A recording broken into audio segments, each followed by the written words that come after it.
The first time I saw heavy equipment tearing across my land, I assumed it was a mistake, until I realized the HOA had decided my ranch was simply convenient.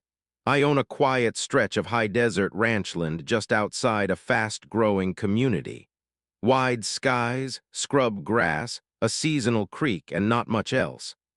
I bought it for the silence, the space, and the feeling that no one could tell me what to do out there. For years, that was true, until one morning I woke up to the sound of diesel engines cutting through the still air. By the time I drove out to the eastern fence line, a trench had already been carved straight through my pasture. Orange markers, fresh tire tracks, and a crew of contractors acting like they'd been there 100 times before. When I asked who approved the work, one guy shrugged and handed me a laminated packet. Inside was a neat diagram showing a new underground pipeline running directly across my property, connecting the hills to a nearby housing development. At the top of the page was the logo of the Cedar Bluff Homeowners Association. According to the paperwork, they'd already approved the project. According to them, they had the right to proceed. And according to the fine print, I was expected to cooperate for the benefit of the community. I told the crew to shut it down immediately. They didn't. Instead, I received a letter that afternoon explaining, politely but firmly, that the pipeline was part of an essential infrastructure upgrade and that my land fell within an easement corridor. An easement I'd never agreed to. Signed by no one I recognized, filed under a survey map that didn't match my deed. It was bold, sloppy, and arrogant. The HOA president, Gregory Hale, called me that evening. He spoke calmly, like someone used to getting his way. He told me this wasn't personal, that the neighborhood needed reliable water, that the pipeline was already funded, that stopping it would create unnecessary conflict. Then he added, almost casually, that if I interfered further, the association would pursue legal remedies. That's when I knew this wasn't a misunderstanding. This was an assumption. They assumed I wouldn't check the records. They assumed I wouldn't push back. They assumed I'd be intimidated by official language and letterhead. What they didn't know, what they couldn't have known yet, was that my ranch didn't just sit near the water source feeding their pipeline. It sat upstream from it, and the rights tied to that water had a history older than their entire development. As the sun dropped behind the hills, I stood at the edge of the trench, watching dust settle over my land, and made a quiet decision. If they wanted to play games with water and paperwork, I was about to read everything they hadn't. At that moment, I didn't realize it yet, but the pipeline they rushed onto my ranch would end up leading me straight to the one thing they could never afford to lose. By the next morning, the trench across my ranch wasn't just an eyesore. It was proof that someone had gambled on me staying quiet.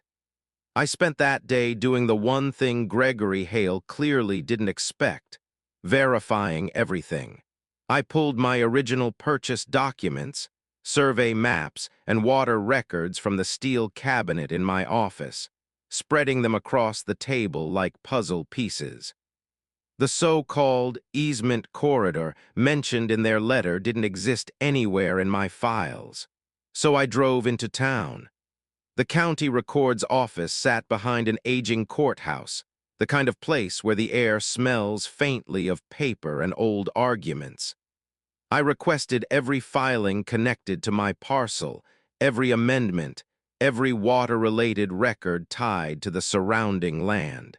The clerk raised an eyebrow when I mentioned the HOA's pipeline, then quietly slid me a cart stacked with folders. That was when the picture started to sharpen. There was no valid easement across my ranch, no consent, no recorded agreement. The HOA had relied on a decades-old planning draft that was never finalized, never approved, and never attached to any enforceable deed. Someone had treated a proposal like permission.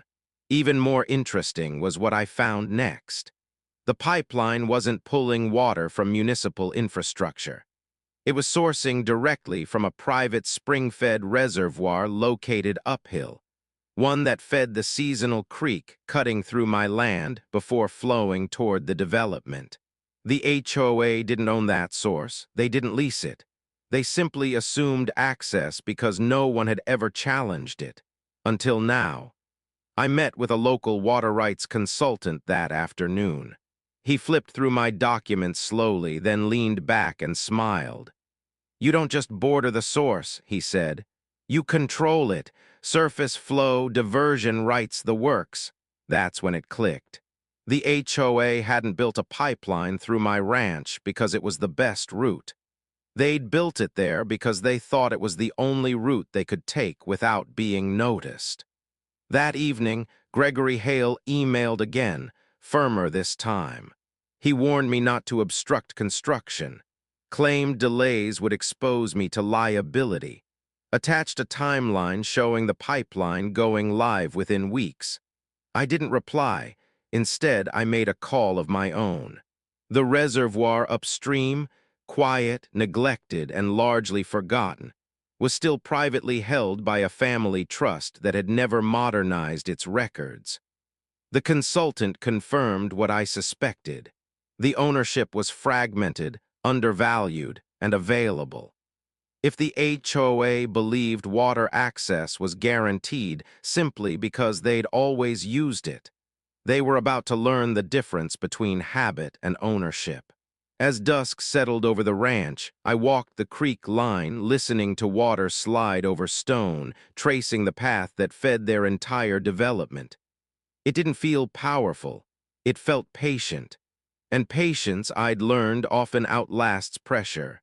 Standing there by the flowing water, I realized the HOA hadn't just overreached on my land. They'd built their entire plan on something they never truly owned. The moment I confirmed who actually owned the water source, the situation stopped being about trespass and started becoming leverage. The reservoir sat less than a mile uphill from my ranch, hidden behind a stand of juniper and scrub oak, quietly feeding the creek that crossed my land before disappearing toward the subdivision. For decades, no one had paid much attention to it. The HOA treated it like a fact of nature, something that simply existed for their benefit. Ownership, however, told a different story. The water rights consultant explained it plainly. The reservoir wasn't controlled by the county. It wasn't municipal. It belonged to a small trust formed generations ago by a ranching family that no longer lived in the area.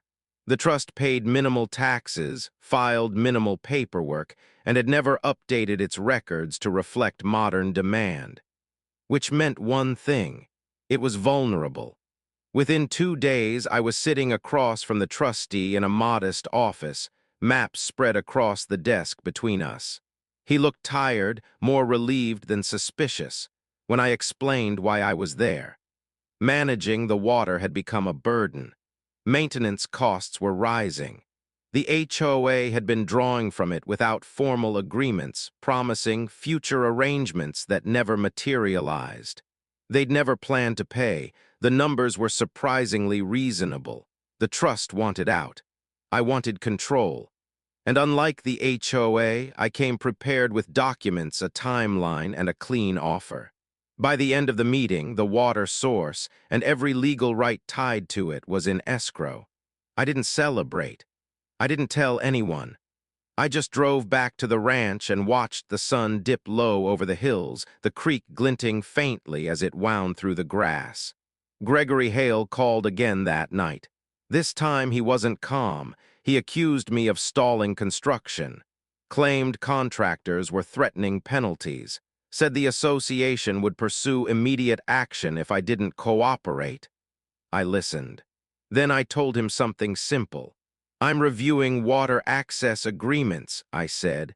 "Until that's resolved, nothing moves." There was a pause on the line, just long enough to tell me he hadn't considered that possibility. The pipeline construction slowed the next morning. Crews waited, Supervisors made calls. No one wanted to be responsible for activating infrastructure without confirmed supply. That hesitation spread. By afternoon, the HOA sent a notice to residents blaming unexpected delays. They didn't mention me. They didn't mention water. They just asked for patience. Patience, I noticed, was something they suddenly needed. I walked the ranch again that evening, past the trench, past the silent equipment, past the creek that fed everything they'd built their plans around. They'd treated water like a given. I was about to remind them it was anything but.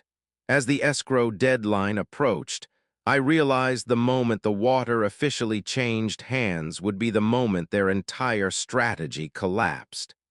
The day the escrow closed, the pipeline stopped being a project and started becoming a liability. I received the confirmation email just after sunrise. Clean transfer, recorded rights, full control of the reservoir and every diversion connected to it. No loopholes, no shared access, no assumptions left standing.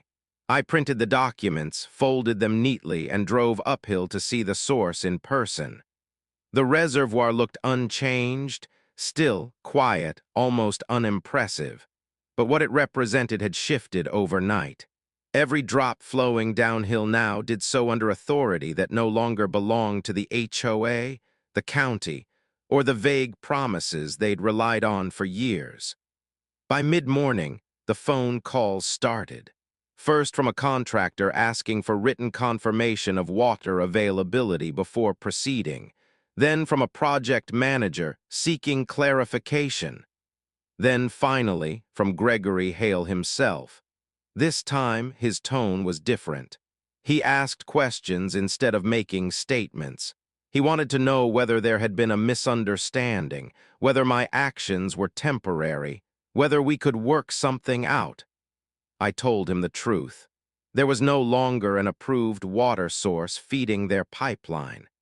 Any use without authorization would be considered diversion, and any continuation of construction across my ranch without a valid easement would be addressed formally.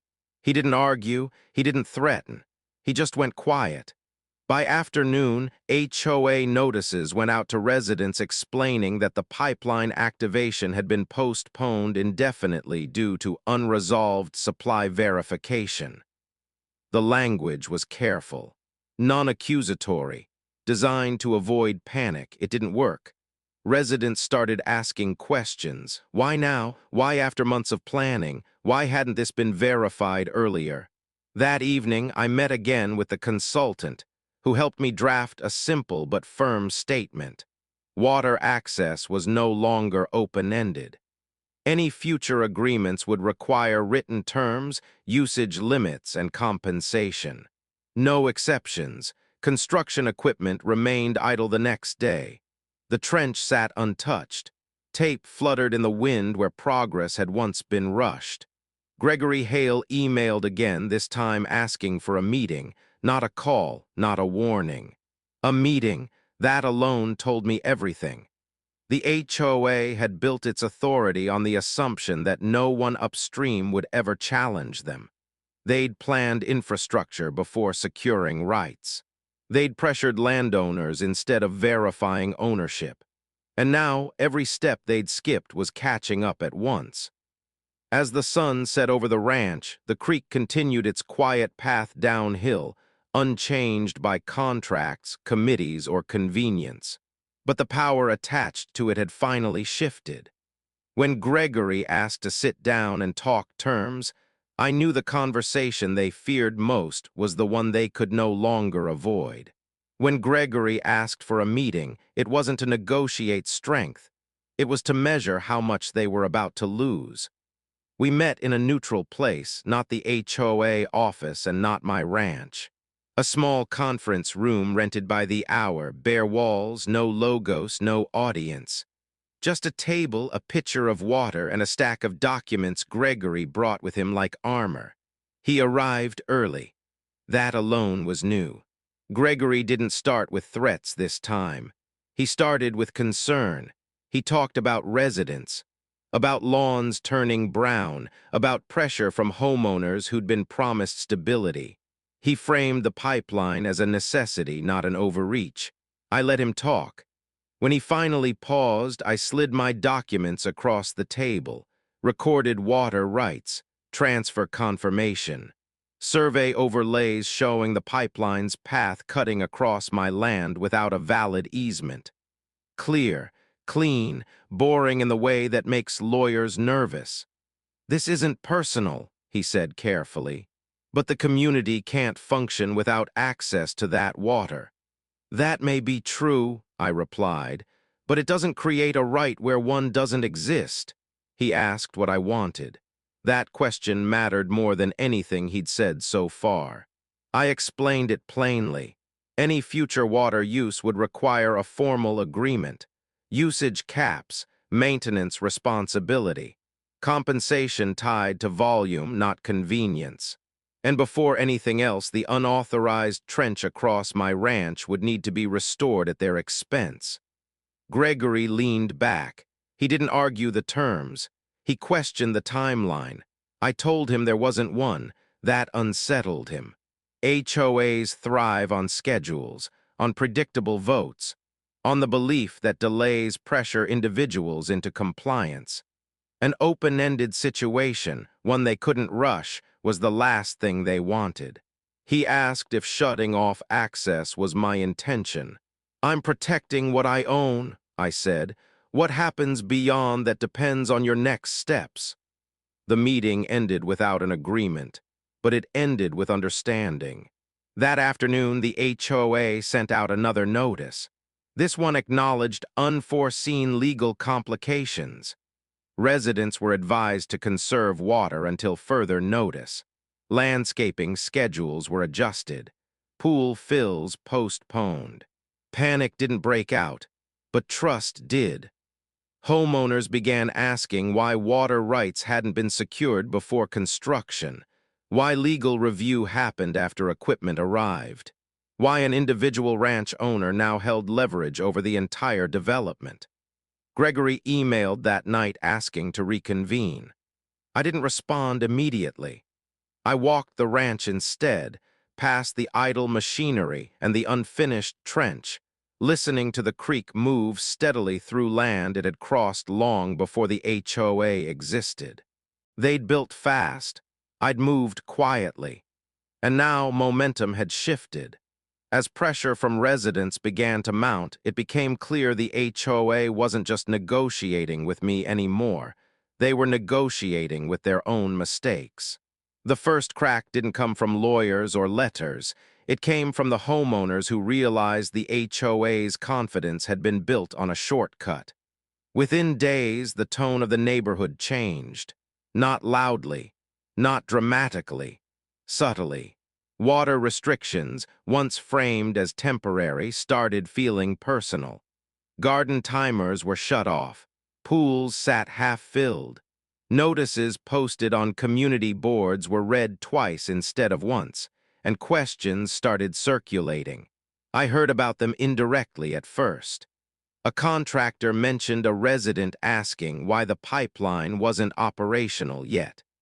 A consultant forwarded an email chain where board members argued over who had approved construction before securing rights. Someone leaked a budget line showing the pipeline had been funded without a contingency. That's when the HOA called an informational session. No votes, no formal agenda, just a meeting to address concerns.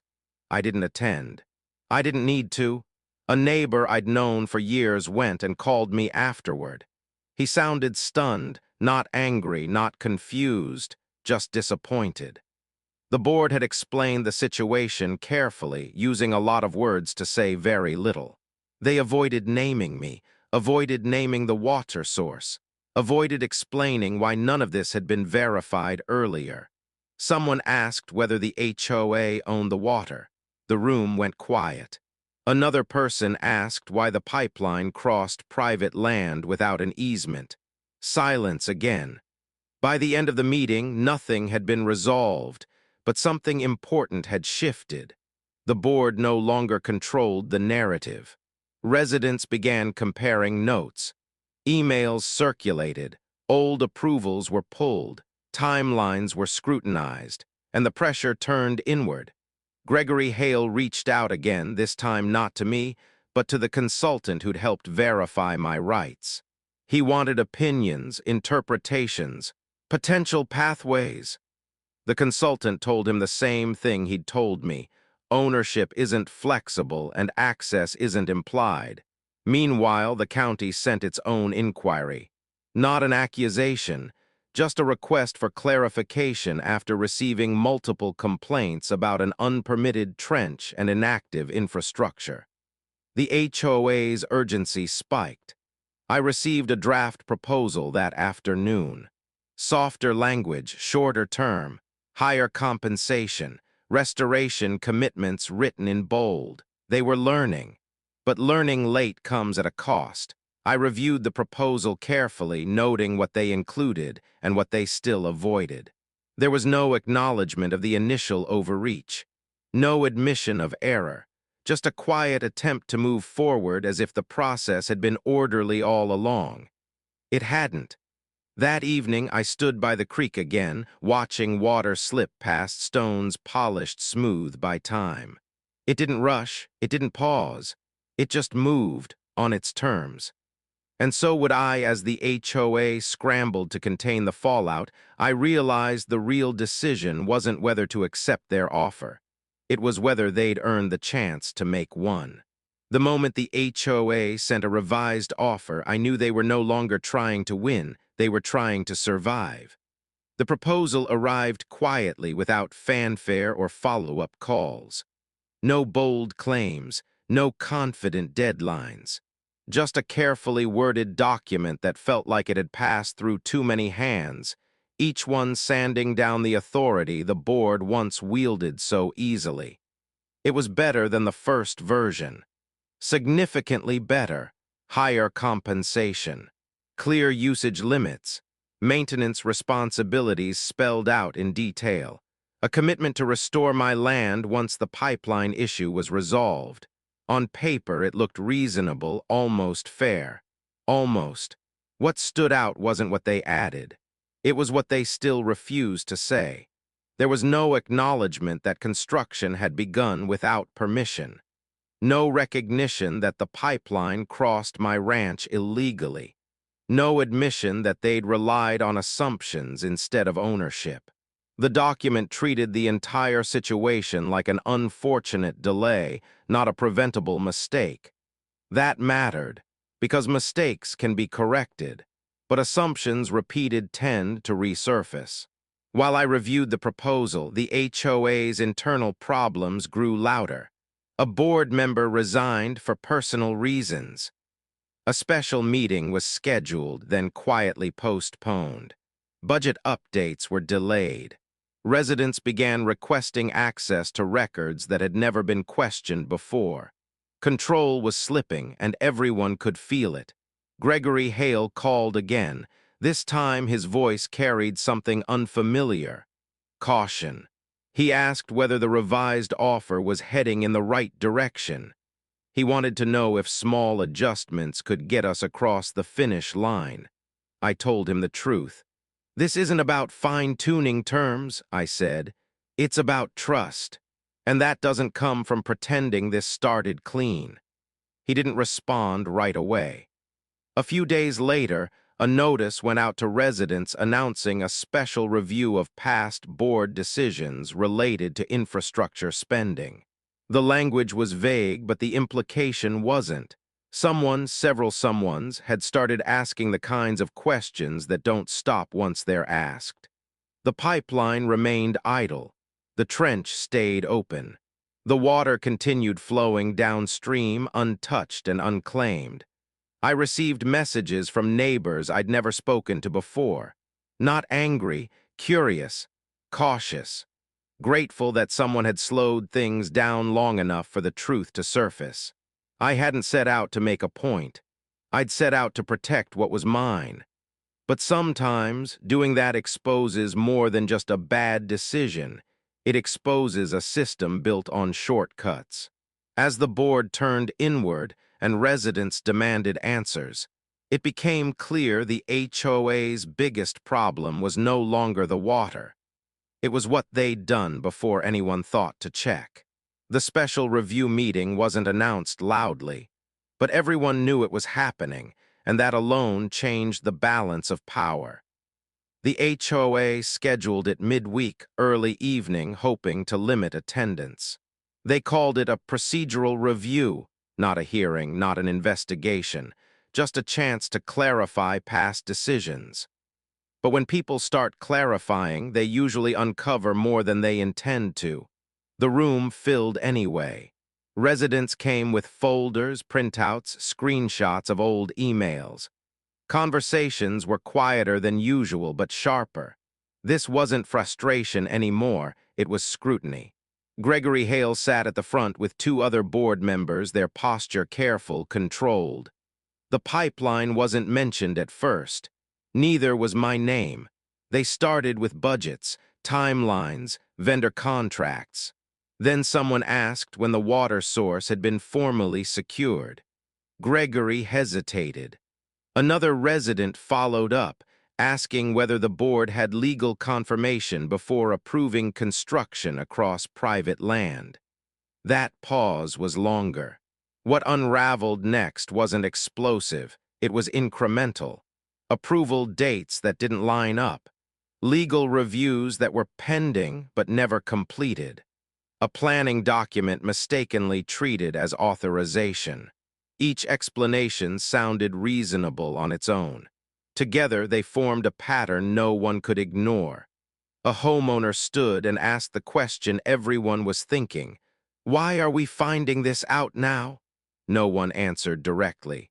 The board promised transparency going forward, promised to release records, promised an independent audit, promised to reassess leadership responsibilities.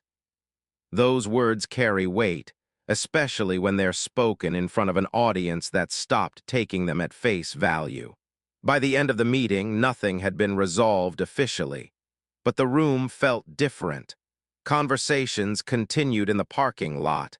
Numbers were exchanged. Small groups formed, not in anger but in coordination. The next morning, the county followed up again, this time requesting documentation related to the trench and pipeline permits. The HOA acknowledged receipt, but didn't provide a timeline. I didn't attend the meeting, but I didn't need to. The consultant called me afterward and said something simple. They're in review mode now. That's not a place of confidence. That afternoon, I received a message from a board member I'd never interacted with before. It wasn't aggressive. It wasn't formal. It was cautious. They asked if I'd be willing to talk privately. I looked out across the ranch, past the unfinished trench and the quiet creek flowing exactly as it always had. The pressure was no longer coming from me. It was coming from everywhere else. When a board member asked to meet off the record, I knew the real story was finally starting to surface. The message was short and carefully worded, but it carried more weight than any threat the HOA had made so far. Can we talk privately? We met the next morning at a quiet cafe just outside the development, far enough away to avoid familiar faces, close enough to feel the tension of what was at stake. The board member arrived early, coffee untouched, eyes scanning the room like someone who didn't want to be noticed. They didn't waste time. I can't keep pretending this was handled correctly, they said. Too many corners were cut. What followed wasn't dramatic. It was precise. They explained how the pipeline approval had been rushed through under the banner of urgency, how legal review had been assumed, not confirmed, how objections were dismissed because the board believed no individual landowner would push back hard enough to slow the project down. And the water source? I asked. They shook their head. Never secured. Everyone thought someone else had handled it. That was the pattern. No villain twirling a mustache. just confidence layered on top of assumptions, reinforced by years of no one saying no. The board member didn't name names, but they didn't need to. They confirmed what I already suspected. Once the county started asking questions and residents demanded records, internal emails began surfacing. Approval chains didn't align, dates were missing, responsibility blurred. They're worried about liability now, the board member admitted. Not just the pipeline, everything connected to it. I listened. I didn't interrupt. When they finished, I asked one question. Are you willing to put this in writing? They hesitated, then nodded. Later that day, the consultant reviewed what the board member shared and confirmed it filled in the last gaps. Not accusations, evidence. Enough to explain how the HOA had moved so quickly and why they were now scrambling to regain control. That evening, the HOA's legal counsel, new names, unfamiliar signatures, sent a notice announcing a temporary halt on all enforcement actions related to the pipeline, pending review. The language was neutral, but the implication was clear. They were backing away. Residents noticed immediately. Conversations shifted from speculation to expectation. People stopped asking if something was wrong and started asking how far back it went. I walked the ranch as dusk settled, the creek catching the last light as it slipped past the unfinished trench.